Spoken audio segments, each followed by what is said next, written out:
Kembali lagi di Reaking Bahas Dunia Anime bersama Anime Multiverse. Kali ini Mimin pengen ngebahas atau menceritakan kisah hidup salah satu orang yang paling mempunyai rasa keadilan paling tinggi di dunia One Piece, yaitu Kuzan atau Aokiji. Kuzan atau lebih dikenal sebagai Aokiji adalah salah satu dari 10 kapten Titanic dari bajak laut Blackbeard. Sebagai kapten kapal ke-10, sebelum bergabung dengan kru Blackbeard, ia menjabat sebagai laksamana laut yang diajar oleh Monkey D. Garp. Ia dinominasikan oleh Sengoku untuk posisi laksamana armada besar. Namun setelah melawan Sakazuki untuk mendapatkan posisi tersebut dan kalah, Kuzan mengundurkan diri dari marinir. Di masa mudanya, Aokiji mengenakan topi laut putih dan kemeja. 22 tahun yang lalu saat terjadinya insiden Ohara, Aokiji memakai bandana biru tua dengan simbol kelautan putih di kepalanya, kacamata hitam berbentuk bulat, serta mantel nila dengan lambang marinir di dada kiri dan punggungnya. Pakaian ini juga yang ia kenakan 27 tahun yang lalu selama pertempuran Perang Ed. Aokiji terlihat seperti orang yang cuek dan santai, serta jarang terlihat terkejut dalam situasi apapun. Kurangnya minat dan moto keadilan yang malas, seperti yang dinyatakannya, yang menjadi acuannya, seringkali membuat orang lain tidak yakin kalau ia bisa menduduki posisi yang tinggi dalam angkatan laut. Namun jika situasi menarik minatnya, ia dapat berinisiatif mengambil tindakan seperti ketika ia menggunakan kekuatannya untuk membantu orang yang sedang terdampar menyeberangi pulau. Sebagai laksamana, ia dapat berubah menjadi bijaksana seperti saat membantu warga yang terdampar, dan bahkan membiarkan Nico Robin melarikan diri saat serangan Buster Call di Ohara. Ia juga tidak menyukai Shichibukai, khususnya Crocodile, seperti yang dinyatakannya saat ia memutuskan melepas Monkey D. Luffy dan kru topi jerami karena kru topi jerami pernah mengalahkan Crocodile di Alabasta. Berbanding terbalik dengan rekannya sesama laksamana, Akainu, Aokiji memiliki rasa kehormatan yang tinggi seperti saat ia memegang janjinya untuk tidak menyerang kru topi jerami lainnya setelah ia menerima pertarungan 1 lawan 1 dengan Luffy. Moto keadilan yang dimiliki Aokiji tidak diketahui persis, namun ia menunjukkan kalau ia mengikuti keadilan moral. Sepertinya ia muak dengan segala tindakan Akainu seperti insiden Ohara dan menyebutnya sebagai orang bodoh. Walau mengikuti keadilan moral, ia cukup tegas menjalankan tugasnya sebagai seorang laksamana seperti saat ia membekukan Jaguar di Soul, temannya sendiri, dan menyerang Shirohige dan Luffy selama pertempuran di Marineford. Sikap santai tanpa beban yang ditunjukkannya saat menjalankan tugas memiliki kemiripan dengan Kizaru atau Borsalino, membuatnya sebagai salah satu karakter yang sangat rumit untuk dipahami. Meski tidak benar-benar ingin menjadi kepala laksamana, ia lebih memilih untuk menentang Akainu daripada membiarkan koleganya merebut posisi itu. Setelah dikalahkan Akainu, ia mengundurkan diri dari angkatan laut daripada bekerja di bawah komando Akainu. Aokiji tampaknya memiliki hubungan yang cukup dekat dengan laksamana madya angkatan laut Monkey D. Garp, kakeknya Luffy. Dan Garp juga adalah guru dari Aokiji. Garp mengajarkan Aokiji cara meninju dengan kuat seperti yang ada di manga. Mereka berlatih dengan meninju kapal perang. Ia mengatakan kalau ia pernah memiliki utang budi terhadap Garp. Utang budi yang dimaksud tidak sepenuhnya diketahui. Ia juga mengagumi, mungkin mengidolakan Garp saat menolak dipromosikan menjadi laksamana. Namun dengan sikapnya yang berlebihan dengan mengampuni Luffy, tampaknya ia memiliki hubungan yang lebih dari sekadar utang budi terhadap kakeknya Luffy ini, yaitu Monkey D. Garp. 22 tahun yang lalu ketika insiden Ohara, Aokiji membiarkan Nico Robin untuk tetap hidup karena masih memandang teman baiknya Jaguar di Soul. Ia kemudian tampaknya kecewa pada keputusan Robin karena memilih jalan hidup sebagai bajak laut ketimbang merubah hidupnya lebih baik lagi. Memang mustahil bagi Robin untuk hidup normal dengan nilai buruan yang diterimanya. Ia memperingatkan Robin kalau mereka bukanlah teman meski pernah melepasnya. Namun kemudian ia turut lega setelah melihat Robin benar-benar menemukan tempat yang mau menerimanya saat bergabung dengan kru topi jerami. Hal ini ditunjukkan ketika Arch Water 7. Sepertinya Aokiji tampak menunjukkan sikap hormatnya kepada Luffy sebagai kapten yang masih muda meski Luffy adalah seorang bajak laut. Ini mungkin karena ia pernah berutang budi kepada Garp, kakek Luffy. Aokiji cukup kaget saat mengetahui Luffy memiliki kemampuan Haos Hoku Haki. Setelah Arch Water 7 selesai, Aokiji dan kru Mugiwara tidak bertemu lagi sampai di Perang besar Marineford, akhirnya Aokiji menghadapi bajak laut Shirohige, dan di mana di situ dia bertemu dengan Luffy, bahkan sempat bentrok dengan Luffy. Setelah perang Marineford berakhir, Aokiji kemudian terlihat di kantornya di Marineford bersama Commodore Smoker mengomentari kembalinya Luffy ke Marineford dan membunyikan bell Ox.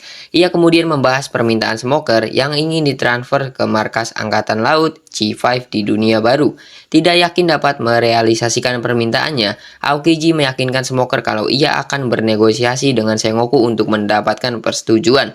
Kemudian disebutkan kalau Aokiji dicalonkan oleh Sengoku untuk menggantikannya kepada kepala staf Angkatan Laut, yaitu Kong. Meski Aokiji didukung oleh Sengoku untuk menggantikannya menjadi Laksamana Armada Angkatan Laut, para pemerintah dunia lebih memilih Sakazuki.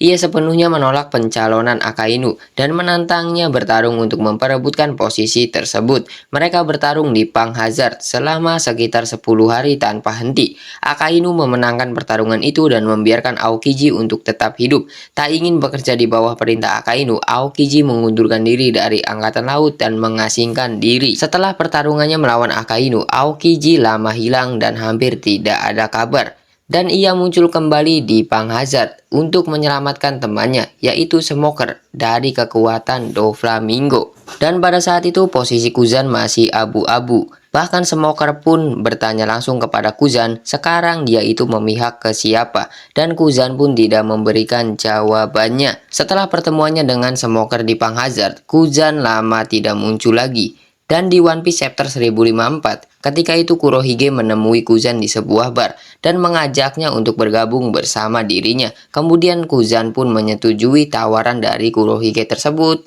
dan menjadi kapten kapal ke-10 di Kurohige Pirates. Dan di One Piece chapter 1064 terlihat Kuzan sudah aktif sebagai kru dari Kurohige, di mana dia bersama Van Augur menyerang Whole Cake Island, yaitu pulaunya Big Mom, untuk menculik puding. Dan sekarang Kuzan menjadi berita hangat atau trending topik di dunia One Piece karena di chapter 1081 diperlihatkan Garp yang sedang menuju ke pulau Hachinosu atau markasnya Kurohige untuk menyelamatkan Koby. Di sana, Garp bentrok dengan bajak laut Kurohige, khususnya dengan mantan muridnya, yaitu Kuzan atau Aokiji. Mereka by one, 1 lawan 1. Dan di akhir pertarungan, kita diperlihatkan bahwa Garp dikalahkan oleh Aokiji. Dan kita akan membahas mengenai kemampuan dari Kuzan. Saat masih menjadi Laksamana Angkatan Laut, ia memiliki wewenang memerintahkan sejumlah besar pasukan Angkatan Laut. Ia juga memiliki hak untuk mengeluarkan Buster Call, serangan besar-besaran terhadap suatu wilayah, dan berhak memberi hak istimewa tersebut kepada siapapun yang diinginkannya. Bahkan karena kecakapannya, Sengoku menominasikannya kepada Kepala Staf Pemerintah Dunia, Kepala Kong, untuk menjadi Kepala Laksamana yang baru. Setelah meninggalkan Angkatan Laut, praktis ia kehilangan semua haknya. Bahkan Jaguar di Saul menggambarkan kemampuan Aokiji sebagai di luar kemampuan manusia normal. Bahkan saat sebelum ia menjadi seorang Laksamana Angkatan Laut, Aokiji memiliki kapabilitas melawan karakter-karakter kuat lainnya, semacam Shirohige, bahkan mampu mengalahkan Komandan Divisi Ketiga Bajak Laut Shirohige, Diamond Jozu, dengan relatif mudah. Oleh Angkatan Laut, pengunduran dirinya dianggap sebagai kehilangan yang besar dan memberi dampak yang buruk bagi kekuatan militer mereka. Dan Kuzan pun pemakan buah iblis. Kuzan memakan buah iblis tipe Logia, Hie no Mi, yang memberinya kekuatan untuk berubah menjadi es. Dengan kemampuannya, ia dapat dengan mudah membekukan seekor monster laut atau beberapa mil laut dengan sekejap. Ia bahkan dengan mudah membekukan tsunami besar yang diciptakan oleh orang terkuat di dunia, Shirohige. Bahkan ketika ia menyerang Whole Cake Island, dia bisa membekukan satu pulau dan para petinggi dari Yonko Big Mom. Selain buah iblis, Kuzan juga sebagai seorang Laksamana Angkatan Laut, ia memiliki kemampuan menggunakan haki saat pertempuran di Marineford.